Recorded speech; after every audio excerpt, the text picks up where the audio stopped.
आप सबको प्रणाम। आभार आप सभी का, जितने भी सब्सक्राइबर हैं उन सब का दिल से आभार।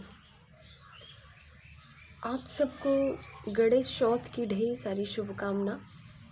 भगवान गणेश विघ्नहर्ता सबका मंगल करें, सबके पुत्र की आयु बहुत लंबी हो और सभी सौभाग्यवती रहें, सबके घर में धन धान्य भरा रहे, यही उनसे प्रार्थना है। आइए हम आपको एक बहुत सुंदर सा जो है क्या कहते हैं, सबसे पहले पूजा का जो विधान है वो सबको पता है, सब कोई अपने घर के परंपरा के हिसाब से करता है। पूजा का नियम एक जैसा होता है, परंपरा का मतलब ये है कि जिसके घर जिस विधि से किया जाता है वैसे ही करते हैं।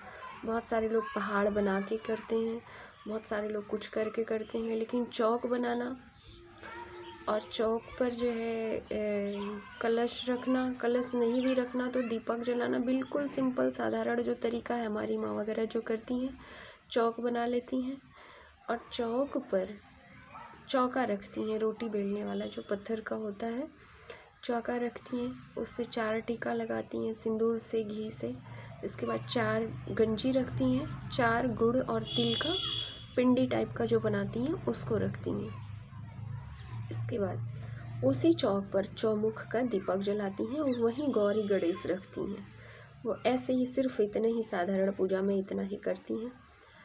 बाकी जिसके घर जो जो भी होता हो ऐसा ही करना चाहिए, लेकिन आप लोग मुख्य तैयारी में एक चीज़ ज़रूर कर लीजिएगा, याद रहे दिन में ही आप दूब जरूर तोड़ लीजिएगा। सिर्फ गणेश भगवान की पूजा है, अगर दूब नहीं चढ़ाए आप तो इस व्रत का फल ही जो है खंडित भी हो जाता है और बल्कि निष्फल भी हो जाता है, क्योंकि गणेश भगवान की प्रियता सिर्फ दूब में है, किसी और चीज़ में नहीं है।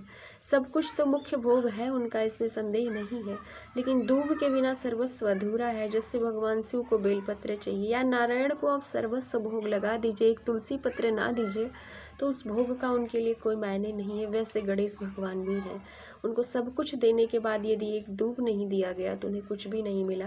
ये हम आपको बात इसलिए बता रहे हैं, हर कोई जानता है, लेकिन गलती से काम में वगैरह में व्यस्तता में लोगों को ध्यान नहीं रहा तो दूब की तैयारी नहीं कर पाते। बहुत लोगों के घर में टेरेस वगैरह में लगा रहता है, तोड़ना भूल जाते हैं, मतलब बाज़ार से ले लेते हैं, ऐसा जो भी करके। तो दूब रख लीजिएगा, गंजी गुड़ वगैरह सबका रहता है, बाकी कोई फल वल जो चढ़ता हो उसको।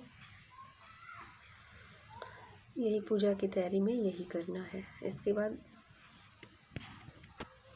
सब कुछ करने के बाद गणेश भगवान की सुंदर सी कथा सुनना चाहिए, और अगर आपके घर में 2-4 जन हो तो भजन वगैरह भी गा लें व्रत से उठने के बाद, क्योंकि व्रत किया रहता है। ठंडी में लोग छत पे बैठे रहते हैं, आंगन में बैठे रहते हैं, आंगन में चौक जरूर बनाना चाहिए। गणेश कहने का मतलब कोई भी पूजा बड़ी विधि विधान से करना चाहिए। अगर हम नहीं कर सकते तो इतना साधारणतः करना ही है।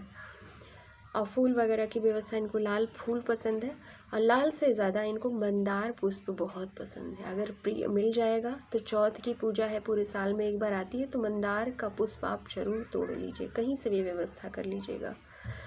पत्ता ही क्यों ना तोड़ लीजिए, लेकिन मंदार का एक कोई पुष्प, क्योंकि गणेश को बहुत प्रिय है ये, लाल पुष्प से भी ज़्यादा मंदार पुष्प प्रिय है।